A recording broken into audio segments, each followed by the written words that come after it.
So thanks so much for coming out to Save the Children if you're in person, for joining us online. My name is Abby Love, and I am the Agriculture Officer for the TOPS program. On behalf of TOPS, thanks so much for being here, and you're very welcome. We are incredibly lucky to have Dr. Stephen Kwan and Sonia Kwan here with us today from Nutrition and Education International Foundation, or NEI. They work on soybean value chain development and addressing malnutrition in Afghanistan. And I heard about them from Judy Kanawati, who, as I'm sure you all know, is the former maternal and child health and nutrition advisor for Food for Peace, and she was also the activity manager for TOPS.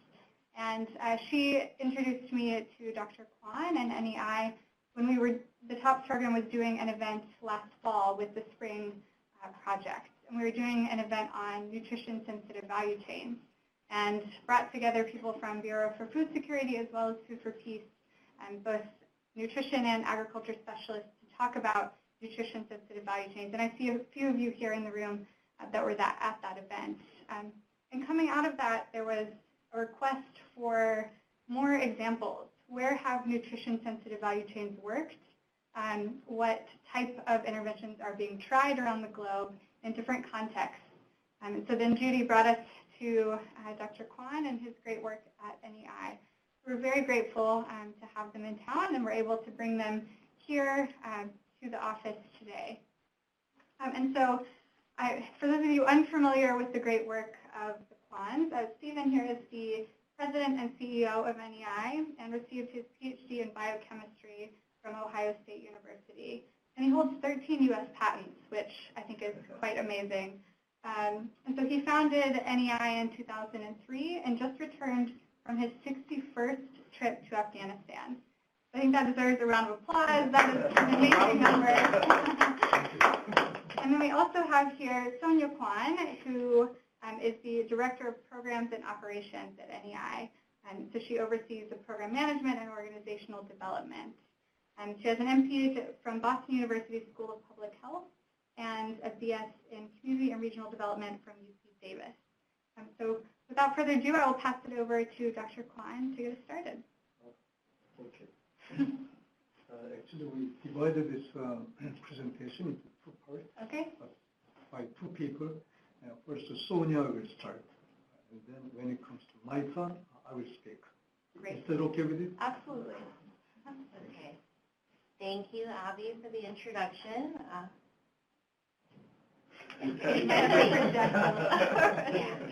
And thank you, TOPS, for welcoming us here. It's a great honor to speak in front of you. So as Abby said, I just got back from Afghanistan about a week ago. That was my 10th trip, so not as many as Dr. Kwan. And my first time was in 2007, where I went as a volunteer. So let me introduce Nutrition and Education International. So our presentation outline today is why Afghanistan, why are we there, our vision and mission, soy value chain development, women's empowerment programs, our challenges, and then a Q&A session. So a little background information about Afghanistan. 1 in 10 children die before the age of 5. This is worse in rural areas. 59% of children are stunted. 33% of children moderately to severely underweight, 9% of children are wasted, 54% of the population is chronically malnourished, and 1 in 4 Afghans are moderately food insecure, and the population of severely food insecure is actually increasing. 5.3 million Afghans are protein deficient. So when Dr. Kwan first went to Afghanistan in 2003, the statistics were actually much worse. And when he went for the first time, he was invited by his friend to as a guest lecturer on health and nutrition at Falk University, which is in the north, at their medical school. And he was actually asked to develop a nutrition intervention that would work for the country. So being a medical nutrition specialist, he developed 2 kinds of supplements. One was dairy-based, and the other one was soy milk-based. So they did a taste test of this nutritional supplement, and everyone preferred the soy milk-based supplement. So this was actually pretty unusual and is background in medical nutrition, and so he had this thought, well, if they like the taste of soybeans and if it can grow there, then this could actually be a very practical nutrition intervention. And so in 2003, he founded Nutrition and Education International to explore this further. So why soybeans? They're very high quality protein. They contain all 9 essential amino acids. It's been widely used in Korea, China, and Japan for over 3,000 years. So it's possible to grow these soybeans at home and consume them at home. This is a very common practice. In terms of protein economy, as you can see, soybeans has just as much, if not more, protein than animal protein. And in terms of economy, we call it protein economy, it's 10 to 15 times more economical. So this is a very important slide when it comes to what's going on in Afghanistan, because not many people can afford to eat meat. Okay. In 2005, now this is actually after a few years of bringing research scientists who are experts in soybean cultivation from the University of Illinois to Afghanistan. And over a couple of years, they did test trials with the Ministry of Agriculture, Irrigation, and Livestock, MAIL, to see if soybeans could grow in different agroclimatic zones in Afghanistan. So they have 7 research stations, and over 2 years, they found that, yes, actually it can grow in Afghanistan. So Dr. Kwan developed a national soy program to really concentrate on rural farmers to help them grow soybeans and then also to teach them how to consume them at home, because this was a new crop. Nobody had heard of soybeans before he went there. So in 2005, he had a signing ceremony with the Ministries of Agriculture, Public Health, and Women's Affairs. And here you can see they're all agreeing to implement this on a national level. But what Dr. Kwan quickly realized over the course of a year is that just concentrating on rural farmers and their home consumption wasn't enough to really have an impact. He wanted to have an impact on a national level. And so he expanded, or the vision and mission of NEI evolved to what it is today. So this is our vision: defeat protein, energy, malnutrition in Afghanistan among women and children.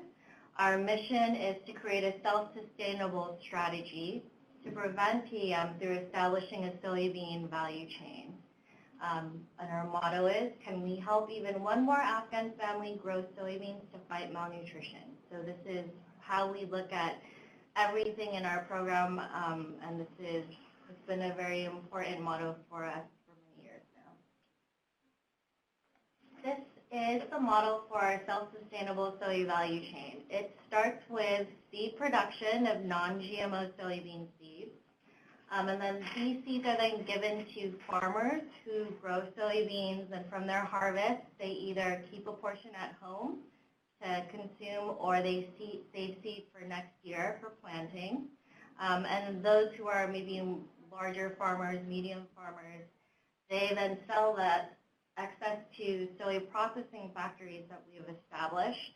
And from these processing factories, we develop different products and we distribute them through our humanitarian program, or we sell them to the market, so institutional markets, wholesalers, retailers, those kind of markets. So the concept behind this is, with a developed market for soybeans, that creates demand from the processing factories, which demands more cultivation by farmers, which helps us have a sustainable seed supply in Afghanistan. And here to talk more about the soy value chain is Dr. Kwan. Thank you, Sonia.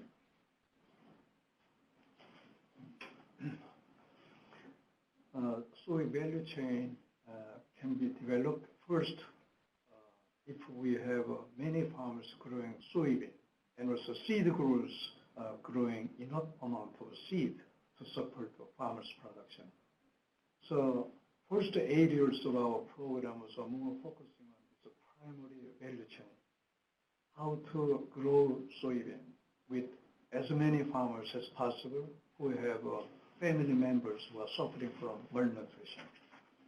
And also how we can mobilize the seed growers, train them, and then start growing soybean seed so that we don't have to import any more seed from overseas.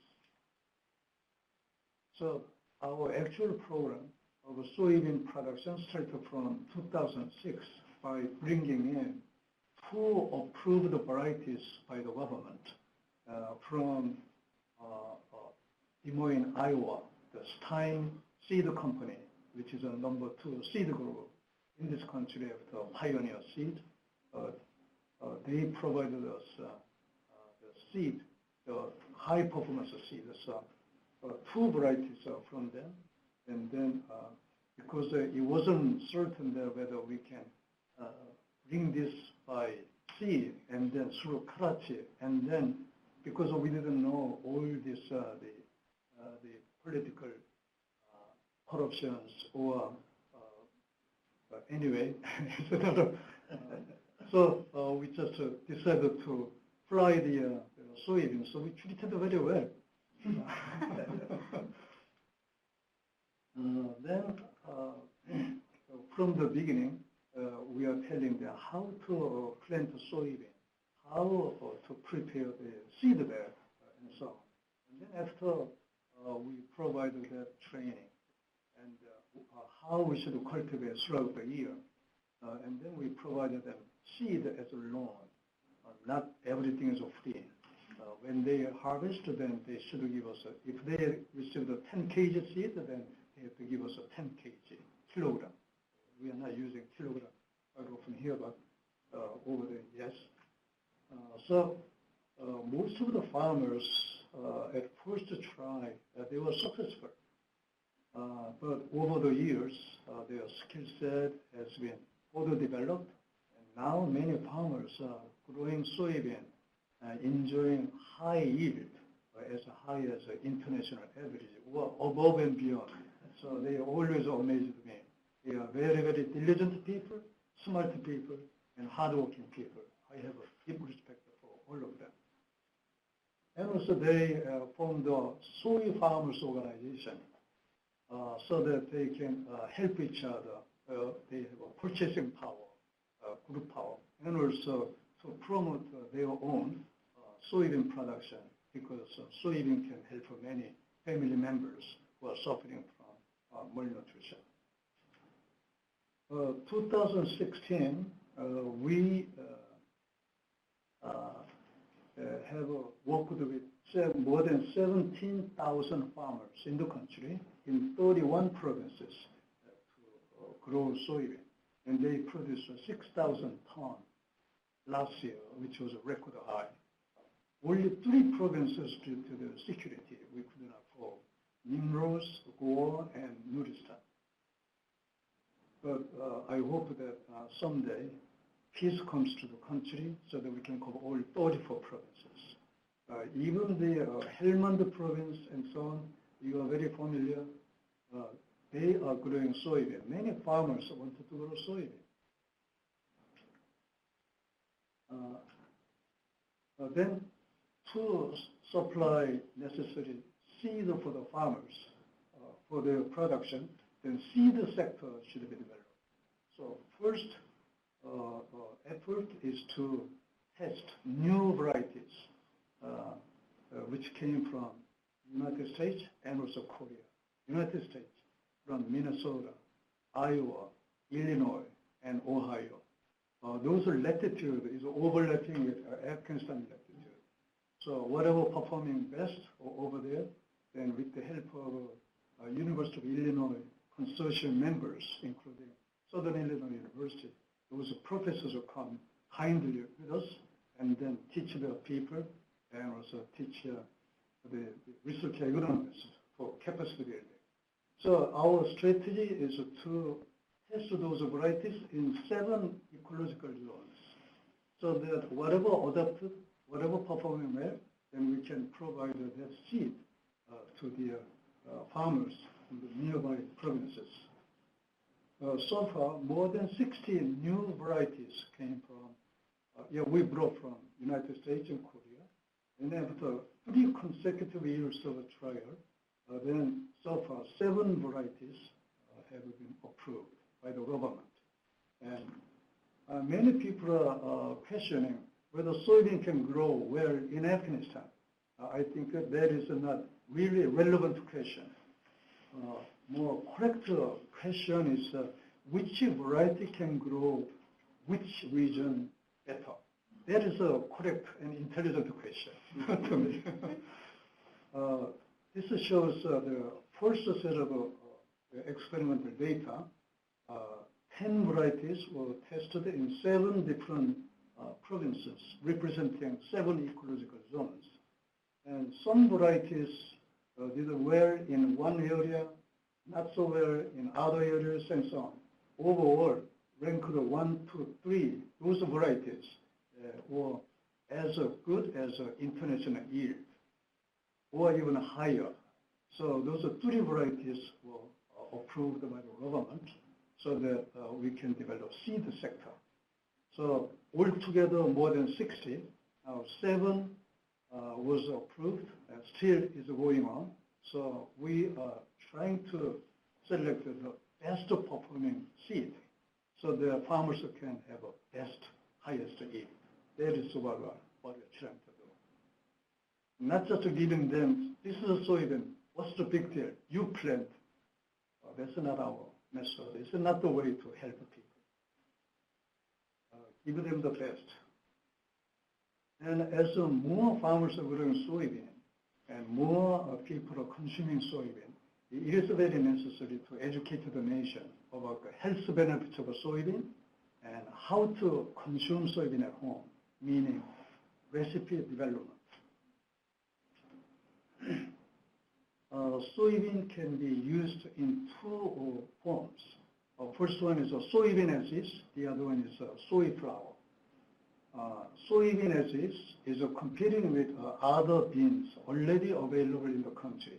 This table a little bit busy, but shows that soybean over other beans, what's the nutritional quality of the soybean, especially protein, very high, more than 70% high, and then fat, which is omega-3 oil, is also very high. So that provides a high energy, high calorie, which they need for everybody, whether children, women, men. They all need high calorie to 2,000 calories per day to work diligently and produce some good result out of their work. And how about the cost? The cost should be competitive enough or affordable to the general public to purchase soybean over other beans, to use soybean. Compared to other beans, soybean price and kidney beans, they are more expensive. So if they replace kidney bean, maybe not every day kidney bean kurma, but maybe 1 or 2 days soybean kurma, then the cost of saving is 46, or almost half the price. So this is what we are promoting in the country. Whether this is accessible, available, and affordable.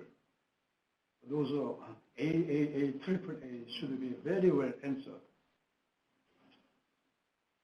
And this is soy kurma prepared. Usually they use kidney bean, or mung bean, or chickpea. And many people are saying that taste is very good because it is a high protein. Also, it is a high amount of fat. The Afghan people, their taste bud, I'm not so sure why they like fatty things, but they love more oil in the food. That's a food culture, so nothing wrong with that. And then second, many people are growing rice as well, where water is plenty. And then they eat rice. But rice, as you know, it doesn't have much protein. It has only 7% protein compared to 36% soy. So soy and rice together, they call it soy palawa. That's also very well accepted by the people in the countryside where soybean is grown. And then number three is this is one of the most significant nutrition intervention in the country. Their staple is this bread. 3 times a day they are eating breakfast, lunch, and dinner. And to that we are introducing 10% soy flour. And then this explains why so many people, more than 50% of the entire population, is chronically malnourished, protein energy malnourished. Because what they are eating, naan bread, doesn't have much protein. 100 grams of wheat flour. How much essential amino acid it has? It's a yellow line.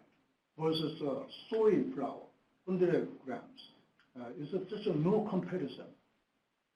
Therefore, when they make soy naan over regular naan 3 times a day, it gives 27 grams of good quality protein. Now, 60 kilogram body weight person requires 48 grams of good quality protein, according to WHO. Now, 27 they can observe.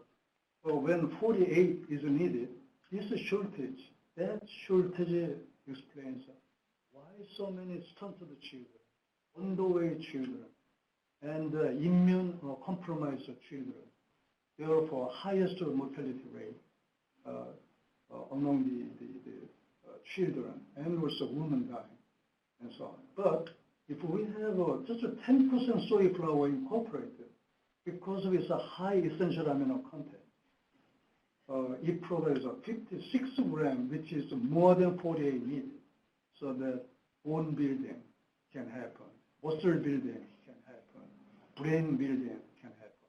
So, yes? Does the soy wheat naan taste very different? No. Soy naan is slightly different, but 10% inclusion does not look like a different naan. It looks like a regular naan, but it's more nutritious. Yeah. And then, because it has fat and the fatty content, and also because of the natural the occurrence of sugar in soybean, so that makes them taste very good. In addition, many village women, they like to bake soy naan at home. They have a stone mill, grinding wheat into wheat flour to make wheat bread, corn into corn flour, soybean, roasted soybean into soy flour. So they make a soy naan over there. But then because of a high amount of protein and fat in the naan, then it is acting as a water retention, moisture retention agent. Therefore, not every day you have to bake naan. Every 3 days, once every 3 days, they can make naan because it's still not stale, still soft. So this kind of a new food culture is being developed in the countryside. So we are sometimes very much complimented by village women for saving their. So excuse me, just a quick question. You're saying that once they bake the naans, that they have a shelf life that's longer? Yes. Usually when they bake naan, then in the morning, then in the evening already kind of hard, stale. But because of high amount of protein and high amount of oil, it's not hard anymore. Yeah. Okay. So, yes, please. Do they ever use the soybean flour in making desserts? Is it? Oh, yes. Soy flour. They call it soy halva. Soy halva is another type of. They add a lot of sugar and then make cook and frying pan, and that's a very favorable dish. Because through my experience with soybean flour, there were years in my country we have distributed soybean flour like in a mixture of dried milk, soybean flour, plus a very small amount of sugar. Because as you know, sugar should be avoided to kids, to children with malnutrition. Yeah. And then by the end of the project, we have noticed a very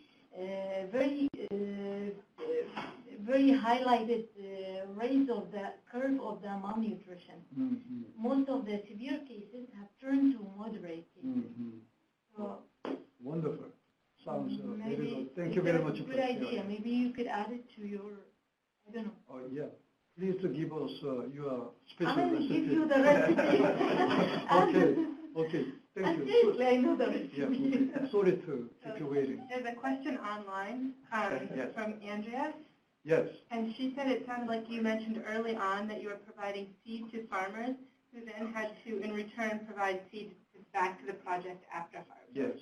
And if you understood that correctly, did they experience any problems with the quality of that return seed? Yes. Well, the first time, the farmers, they never grew soybean before. So how to handle soybean after harvest was a kind of a challenging subject. So when we received 10 kg soybean from them, our 10 kg soybean as a seed is very clean and more than 95% germinating. Otherwise, we would not give it to them. But the returning soybean, we have to test, we have to clean, and then we have to select. But it is good for eating, but not as a seed. Thank you for the good question. Now, although so many people in soybean production area enjoy eating soy dishes and children become healthier, according to them, now soy processing sector has to be developed and market has to be developed for the rest of the population in the country. Kabul alone, we have about 6 million people. And there are many internally displaced people, the camp, the refugee camp. And they all are looking for good protein source, and their income is very, very limited as they are living in the refugee camp. So for them, how we can bring farmers' soybean, excess soybean, after their home consumption, to the processing factories or to the market. That is our current challenge. The center person is His Excellency, the Economy Minister, Minister Mura. Whenever we have opened new factories, he comes. To him, our project is not just tackling malnutrition, but creating local economy. So for them, as an economy minister, is a very significant subject. So we opened this kind of a factory which can handle 600 metric tons of soybean per year to produce soy oil and soy flour. And then Hera factory, 300 metric tons per year. So overall, we have about 4,000 metric tons processing capacity in the country by 8 factories. So our approach is always regional. Seed production regionally, because regionally adapted seed can be given to the farmers nearby. Also, factories in the region, so the farmers' soybean after home consumption can be brought to the factory. So, in addition to these 11 factories, 8 factories, we are building 3 more, 2 texturized soy protein factories, and then sterilized soy milk factory.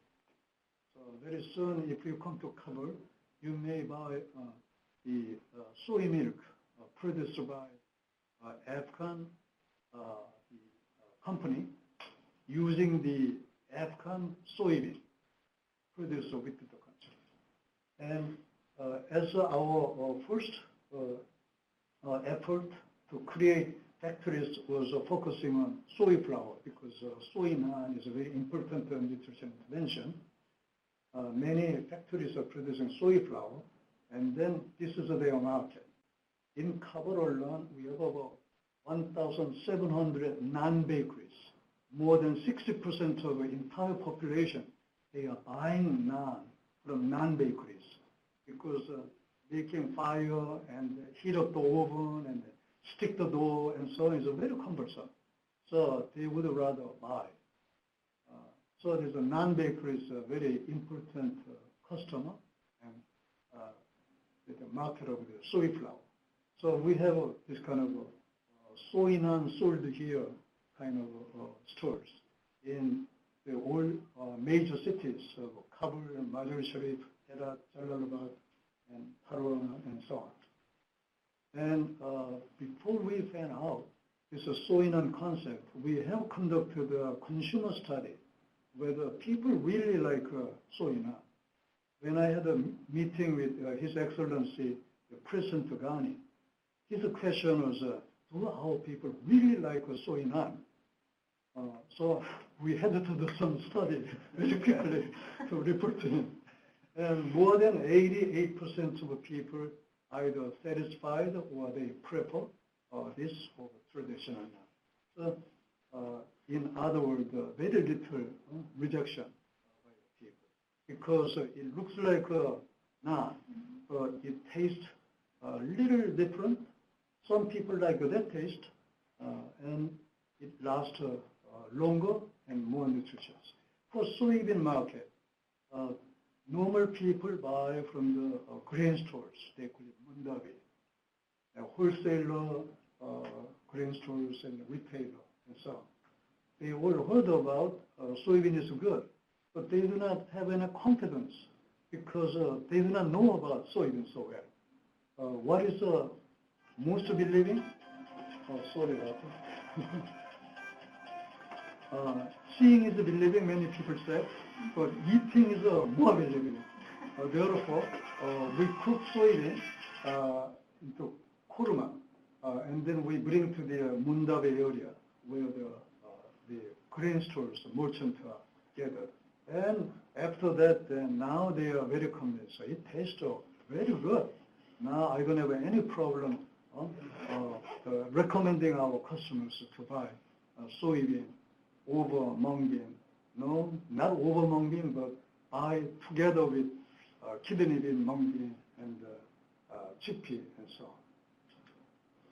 on. Now, our program has been endorsed by major ministries of not only economy, not only Ministry of Agriculture, also Ministry of Public Health, to reduce or defeat protein energy malnutrition. The minister himself, Dr. Ferros, thinks that soybean is the most economical and practical solution to protein energy malnutrition. So now, with the help of these cabinet members, now we are talking about how to introduce soybean or soy flour into their institutional feeding program, school feeding program, hospital feeding program, and so on. So that will certainly encourage many farmers to grow more soybean, as the government is using, even hospital is using. So it will have a very significant impact. Now, women and children are always at the center of our attention, and that's why we are doing this. So now I'd like to invite back Sonia to finish up the presentation. Yeah. Okay. So we have a few women's empowerment programs that we've developed over the years. As you know, this could be a very sensitive topic in Afghanistan. So we have a soy farmers training with women, and we have a home poultry business program. We also have a lot of workshops where we teach women how to cook soybeans at home and also the nutritional benefits of soybeans. And this statement is actually from the World Food Program, that women-headed households are almost 50% more likely to be severely food insecure than other households in Afghanistan, and twice as likely to use emergency coping strategies such as begging. So, and then also it should be noted that NEI in Afghanistan, we have several offices, and we try to employ women whenever possible, either as professional members of our staff, or we even, we make sure that we try to make all of our factories manual in some way so that we can hire widows and especially women who are illiterate so that they can also have a job and provide for their families because there are many widows in Afghanistan as well. This is a photo of our soy farmer training program, pretty much identical to the farmer program for men also. The only difference is that we always make sure that a woman is accompanying our agronomist so that they can train the women farmers on how to grow soybeans. And sometimes the women, they're either their husbands or brother or someone will also accompany them to these trainings as well. This is our home poultry program. So we give women about 30 layers and we help them build a coop at their own home. Most homes, they have a front yard, so to speak, in their own compound. So they're able to build a small coop and they teach them how to take care of these layers. We give them chicken feed for about a month's supply. So we also teach them how to use soybeans as chicken feed for their layers. So it's a more economical source of chicken feed for them. And this program has actually been very successful. We teach about 100 women per district, I should say.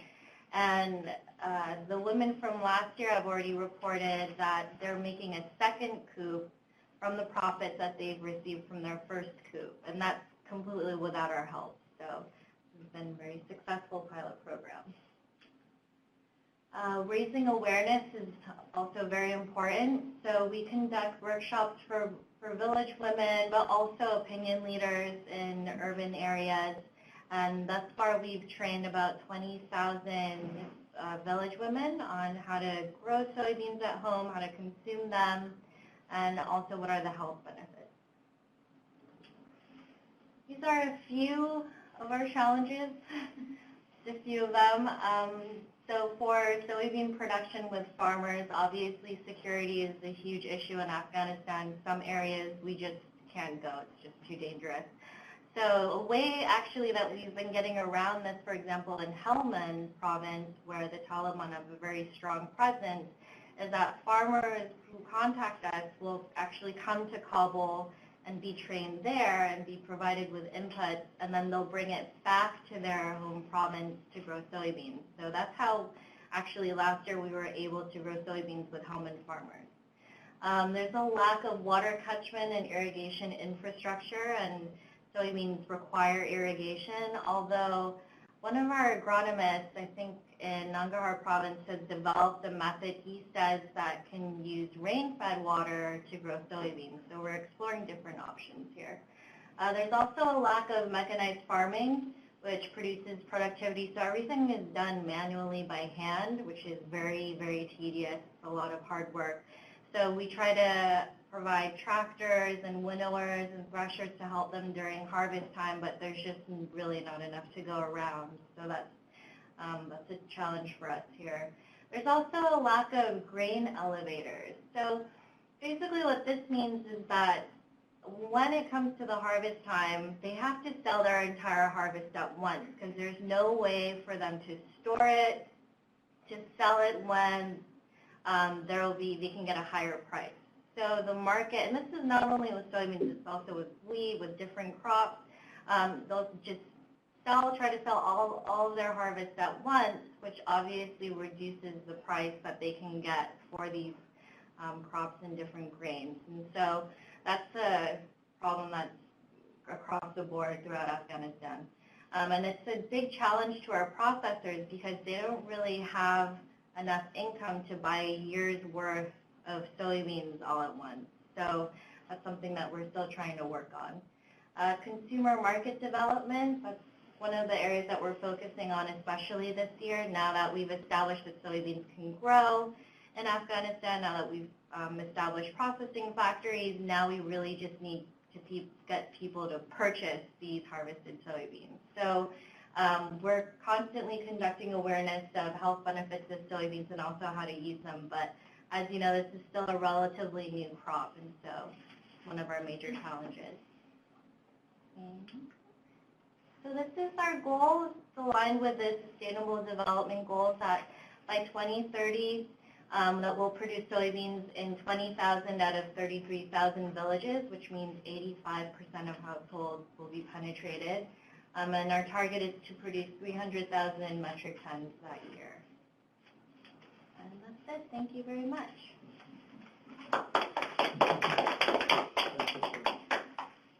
I have a question regarding the production of the soybean. You said they all should buy at once after the harvest. Who are those who buy this production?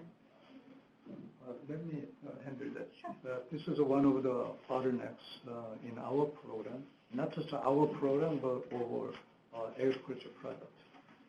We are trying to create a value chain. Farmers' soybean should go to a processor to be processed into value-added product. So unfortunately, we don't have a grain elevator system in Afghanistan like the United States. What is grain elevators? It's not just a elevator elevating the grains. They buy from the farmers and sell to the users, like processors.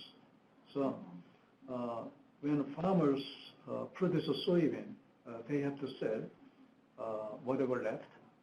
But then, that is a challenge, as Sonia said. Second challenge, more serious challenge is that soy processors do not have a cash to buy whole year supply. Therefore, instead of buying a capacity quantity of soybean, for example, 600 metric tons, they can buy only 60 tons or 100 tons. So the rest of the capacity is idle. So can we have this kind of a grain elevator system in the country? That is I don't know what it can do.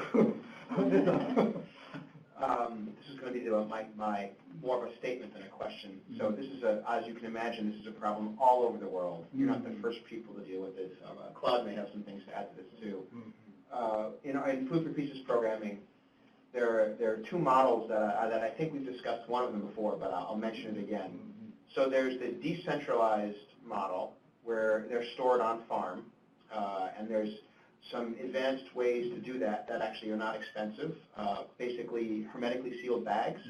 So plastic bags that are sealed, or 3-layer bags depending on whose bag this production is.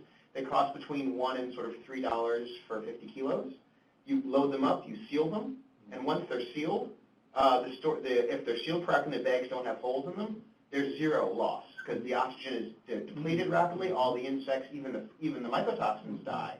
So it's actually very good, and it can last years that way without degradation in quality, either for germination or for consuming quality. So both for storing seed and for storing grain. And this is a market that can set up as a value chain where farmers buy these bags. Again, they're not expensive, and if they take care of them, they can last for many harvests. They can use them over and over again. So that's sort of the decentralized model. Then we have another model that we've used in other places where we have done more of the grain elevator approach. But that can be a problem because the grain elevator might not have resources to pay for all that stuff. So what we've done in some places, we've used this thing called warrantage, where the farmers produce the grain. They don't have storage capacity of their own.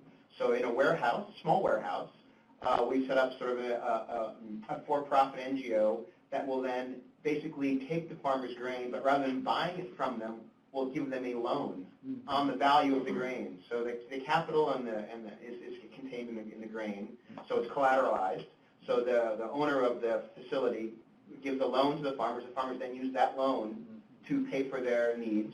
And then when the price in the market comes back out, the farmers go back, retake their grain, and sell it for the higher price, pay back the loan with interest, and that's another. So that's more of the grain elevator type model, but smaller scale. Very innovative. Yes, very, very innovative. Yes. So I would say both those models are worth your consideration. For the storage model with the plastic bags, they actually make large plastic bags too for communities. And we've used that in other places, two other examples too, where whole communities are stored in one of these gigantic hermetically sealed things.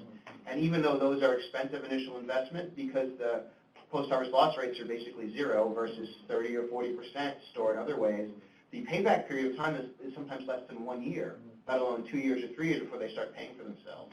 So there are ways to do that. They all take effort and capital to begin with, and people like you who are, very, very focused and willing to work, which you've proven over and over and over again, that with determination and hard work and intelligence, you can solve incredible problems.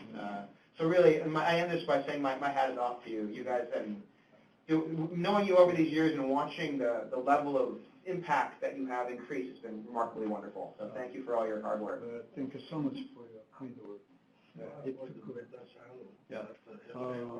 Yeah. You speak. I wanted to say that besides the hermetic bag, Right. FAO is also promoting the metasilo, which, can go from 100 kilos to, depending on, I think You said metal Metal, silos? yeah. Okay. They're the Cadillac, Yeah. so they're very nice. And then you have producer groups, that will be also something that the group can Buy actually together. buy together. And they can be made locally by metalsmiths. They're not fancy. They're actually very easy to make. That sounds very practical. Yeah. Thank you very much for sharing that. Any other questions? We have a question online. We have a couple of questions online. Oh, Maybe sure. we can alternate online All right. and in person. But Diane had asked, so you talked a little bit about this, but a little more in depth. So how did you convince people to cultivate and eat an entirely new crop and food item? And she's asking this particularly because she thinks that many lessons could be learned for other programs and kind of using your program as a model for convincing people to adopt something completely new. That's a very excellent question. It was very, very difficult to convince people. So we set up our goal. First milestone by this year, second milestone like that. Because African people in general were approached by many people with goodwill, we will help you, but then they never came and so on. So when we talk to them, this can save your family, they don't want to listen to us. Yeah, of course they are listening to us because they want to show respect to us, but they don't want to believe in. So winning the trust is a very important aspect. First year, we went there, talk about it. Second year, again coming. Third year, again coming. After like 4 to 5 years coming, then by then already some people nearby they are growing soybean. Some people nearby already eating soybean. Therefore, they feel more comfortable to jump into soybean production, which they never did before. But we understand their hesitation. Why? Less than half an acre of land is where 10 people's livelihood depends on. What is coming out of that half acre of land? They call it 1 jire. That will make their children either sometimes suffering from all kind of problems and not making it. It is real. So they are very, very careful whether if I spend my 4 months' time using my half acre of land, will I get something they are saying? So it took quite some time. Yeah, So, sorry. Go ahead. I just want to add that I think I mentioned in the beginning that we developed, or Dr. Kwan developed, 2 different nutritional supplements. One was dairy milk based, the other one was soy milk based, and everyone unanimously preferred the soy milk based product. So we already knew that in some ways the taste could be acceptable, and I think that that's the main point, is that you can't just give people some product, especially food product, and it just force them to like it. That's never going to happen. So you have to find ways, or what they're already eating in their diet, the recipes that they're already using, and integrate this new food into what they're already eating. And I think that's one of the main reasons, or the main reason why we've been successful in getting people to like the taste of soybeans. I'd like to add one more. We decided to take a long way rather than short way. when we presented this idea, then someone approached us, okay, everyone is going to the mosque on Friday, because this is a very religious country, Islamic country. So if we train the mullahs who's preaching every Friday, soybean is good for you, so from now on you grow soybean. But even then, some people are scratching their head. How much do you know about soybean? So their approach was not really working. But Afghanistan is a very interesting country with many different cultures and so on. But the agronomists, when they receive the diploma or degree, they usually go home. And then the extension agronomist of the government, they are living there amongst the people, and then 1 year, 2 year, 3 year, they know whose father, whose son is. So when these people become more convinced, the agronomists, by working with us, they are the one now telling other people, you know, I can help you, you can be successful, and look, they produce 1 ton per acre, or something like that, and they're eating now. So they trust this agronomist because they are local and their families are very well known. So I think that trust is very important. And secondly, the technical merit itself. The people know soybean can help their children, but it's harder to jump in. Okay. Any other question? Yeah.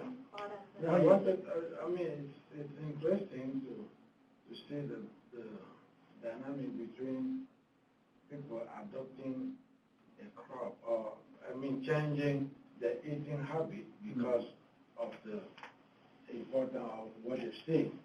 But the farming system, to really, change that farming system, I was curious. I mean, that's basically the question that was asked online.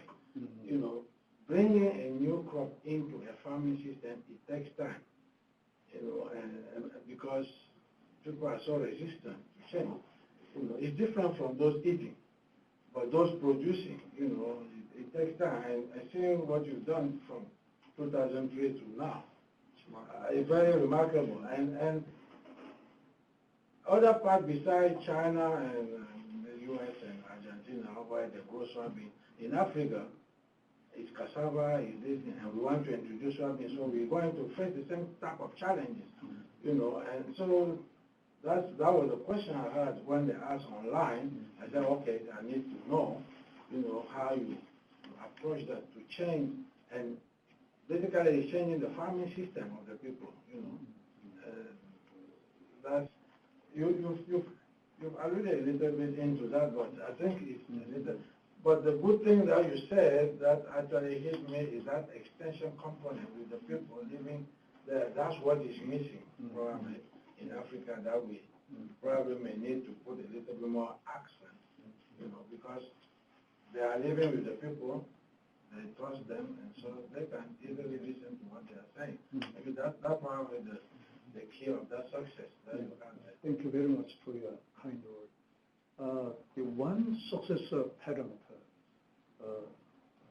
is that it was our strategy to work with the government. When we first started, many people trying to persuade me not to do that with the government. But to address a nationwide problem, we have to work with the government. So we built our relationship with the government. Then, just forgive me, I am becoming a little bit too proud. So we used the Minister of Agriculture as our rider. They have a central government, a provincial government, a district government, even to the village level. So all this infrastructure is very well built. So we just tap onto the structure, just to train. So by the second year, together with the University of Illinois professors, now also Southern Illinois University professors, now this is Dr. Overmeyer. He went there many times with us to teach a research agronomist, extension agronomist, and so on. At the end of the second year, already we trained 1,000 Ministry of Agriculture agronomists who are from all 34 provinces. So no matter where we go, we have a smiling face coming to us.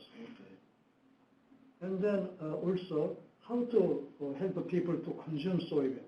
It's a woman thing, I'm sorry. Now male chef is very famous. The cook is done by female. Then Women's Affairs Ministry became our left arm. So they have the same system, central, provincial, so on and so on. So we trained their home economist. So by second year, already we have trained more than 500. So they are very eager to talk about it and eager to show and so on. So that's one approach. We set our goal and our approach, our strategy. Let's work with the government. That's it. Yeah. Thank you very much. Sorry, I came in late, so you may have mentioned No problem. but soy Thank you is for coming.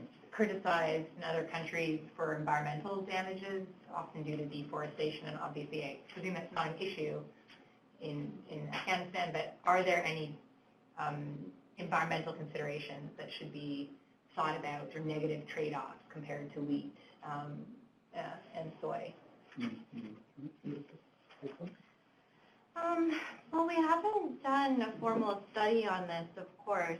We're working with farmers who, they already have land, they're already doing this for a living, and soybean is a little unique in that because of this nitrogen-fixing bacteria that it contains, it actually helps to fertilize the soil after it's been harvested. And so rather than complaints, we've actually received a lot of compliments from farmers saying that, after planting soybeans, I don't really need to use fertilizer. This is great. And so on that level, I can safe to say that there haven't been any problems there. Yes, You raised that point then, speaking of farming systems, do they do a rotation crop practice then? And so do they rotate with what, with wheat or other kinds of crops? And are you teaching, that? I mean, are the agronomists working on, ideal crop rotation methods? Can I take? Of course, Yes. Thank you, Tonya. Yes, soybean is now known as rotational second crop. What is the first crop? Because they are eating bread every day. Okay. Wheat production is very important. That's what I was thinking. Yeah, so before winter comes, they plant wheat seed. And then spring up, and then they harvest around the end of May. And then they still have about 4 to 5 months time to grow something as a second crop. And then as a second crop, soybean is competing with rice. In a very water-rich area, they like to grow rice. And then mung bean, and kidney bean, and corn, and cotton seed. Those are all second crop candidates. And poppies? Poppy is competing with wheat, unfortunately. Different. We are fortunate. So now, does soybean have are you experiencing any pest problems? Does it require pesticides or herbicides? Are you using any kind of chemical protection? First 3 to 4 years, soybean enjoyed as a freedom.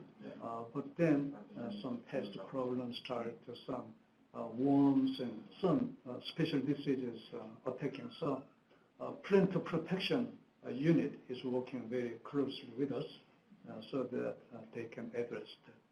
Okay. Yes. Yes. So Afia online, and this is going back to the chickens and using soybean as chicken feed. She was wondering what form the soybean was used for as feed, and also what impact using it as feed had on the growth of the chickens. Second part I didn't hear.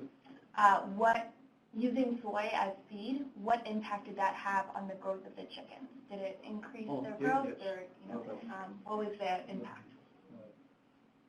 That's a very favorable topic to me. Thank you very much. Now, one small, I should say, revolution is happening in Afghanistan because of soybean industry development. The village women, usually because of a cultural reason and social reason, traditional reason, and so on, they usually stay home. And when their husband bring income is not enough, then that's where high level of sickness and mortality starts. But female is very capable. Now, because of soybean is available, then they can start home poultry business. Why? For any poultry industry development, livestock industry development, soybean is an essential protein source among all. Some people can use fish meal. Some people can use oil cake and so on. But soybean is very important. In chicken feed, about 20%, 20 to 24% is soybean, depending on the age of the chicken, depending on whether layer or a broiler. So, because of soybean is homegrown now they can take some and then roast soybean and crack soybean and then mix with other the ingredients. And then there's a home prepared chicken feed. They don't have to buy expensive chicken feed. So they can make chicken feed at home. So small revolution is happening to bring income to the village women who usually do not have this kind of opportunity. Yes. Also, did you have any challenges with using that form? Were there any challenges or anything like that? Challenges regarding using soybeans as chicken feed? I mean, obviously accessibility is always going to be an issue. So at NEI, we make sure that we link them with sources where they can purchase soybeans either in the local market, if there is one, and if not, then we try to find ways to help them out accordingly. Other than that, I wouldn't say that we have had many challenges since we are growing soybeans throughout the country. And so in that way, we've always been able to make it available to the village women. So we haven't really had any issues with it. One small, thank you, Sonia. One thing to add to that is our initiative is a soy nutrition initiative for human consumption. Because we started the program because of high mortality rate and high incidence of protein energy malnutrition. Now, there are two soy culture in the whole world. Number one is U.S. soy food culture. We have plenty of protein sources here. So they grow soybean, number one in the whole world. More than 80 million tons. But they usually squeeze oil out and then rest soy meal, they call it, either make the animal feed or further processing to make the protein concentrate, soy protein concentrate, is kind of a value added. So mainly U.S. soy culture is grow soybean as oil seed, and after oil seed, then animal feed. Now, original culture, the soybean is originated from Korea and Japan and China.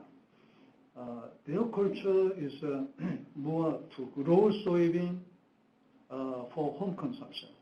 Many were vegetarian. For example, you enjoy some kung fu movies sometimes, Chinese kung fu movie. So these guys are all Buddhist, and they are not supposed to eat any any meat. So where do they have that kind of a muscle? That's a soybean. Therefore, this original culture, I call it, you may call it forest culture, to grow soybean for home consumption. And U.S. culture grows soybean for oil production and animal feed. There are two different cultures in the whole world. So in Afghanistan, we brought this original culture because many poor villages can plant soybean and they consume soybean at home, and it is working.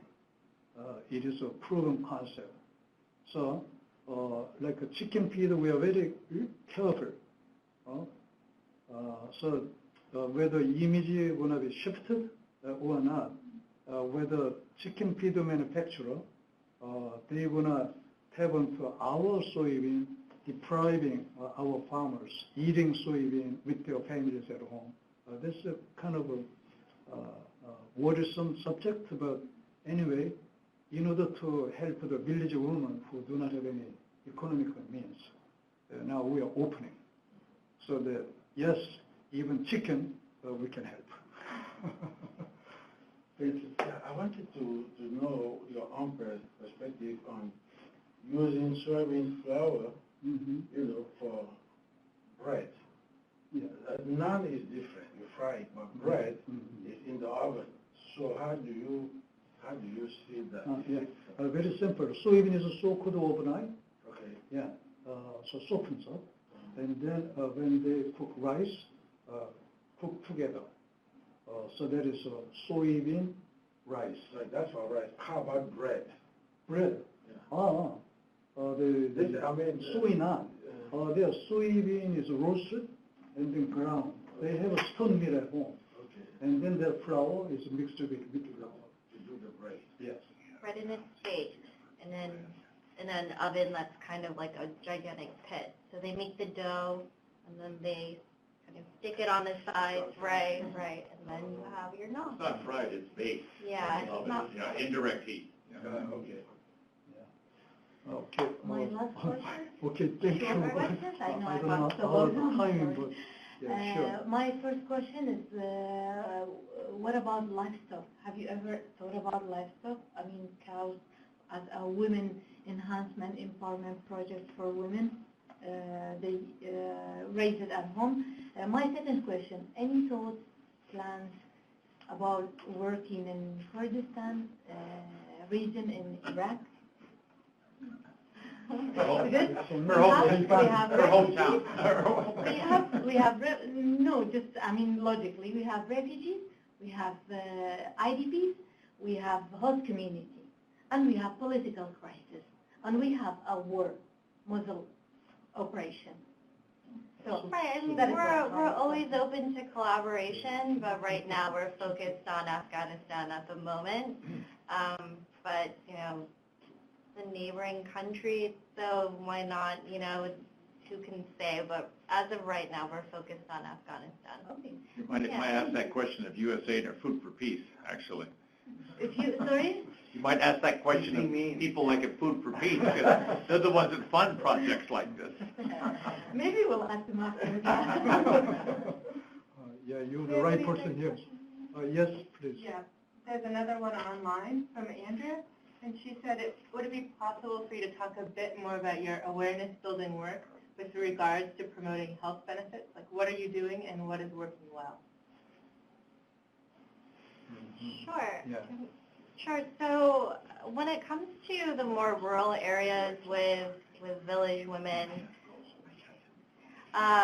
we work a lot actually with community health workers. And so like the Ministry of Women's Affairs, the Ministry of Public Health also has their central office in Kabul, and then they have offices in the provinces and in the districts and even the village level. And so what we do is we work with community health workers to conduct training sessions for village women to teach them about the home use, how to use it, and also the health benefits of soy nutrition. So we like to work with the Ministry of Public Health because they have a lot of doctors, and even though some of these community health workers, they might not be medical doctors, they're still looked upon in their community as a voice that can be trusted. So it's a very powerful partner that we have to reach these women in these more remote villages. One thing to add to that is it is very important to find the Afghan food to supplement their protein with soybean. First example is soy naan. Naan bread, everyone is eating 3 times a day. And then to that, 10% going in. Because of baking, the baked aroma, baked flavor is overpowers.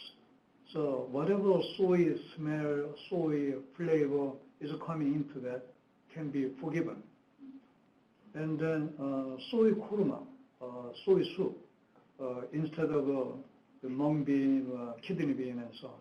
They add garlic, they add onion, etc., etc. So after cooking, wow, smells delicious.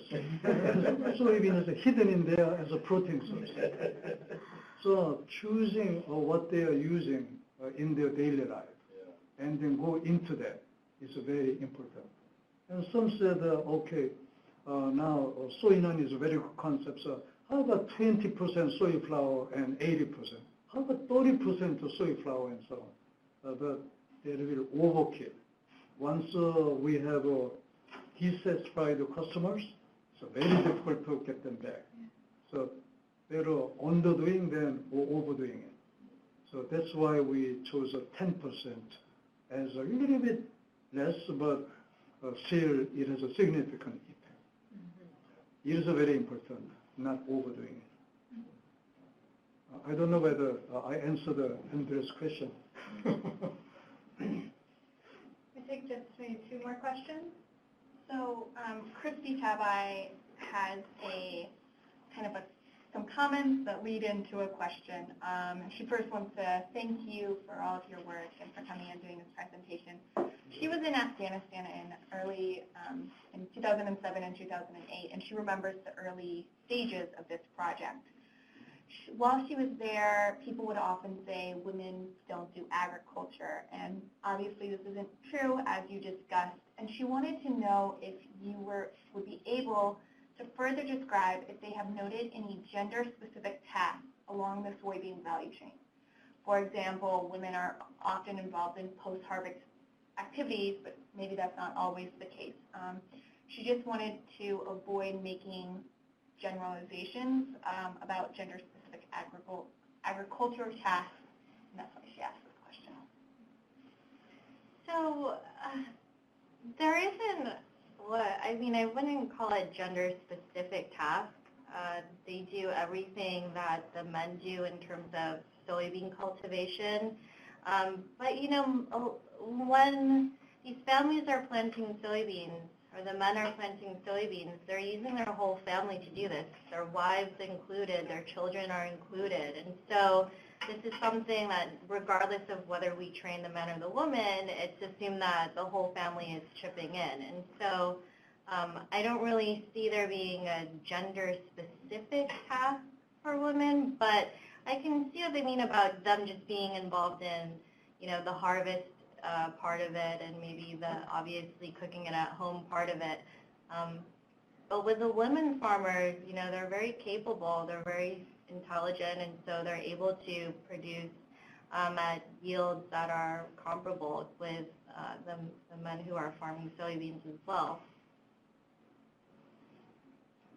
Maybe one more to that is we want to open to the female candidates.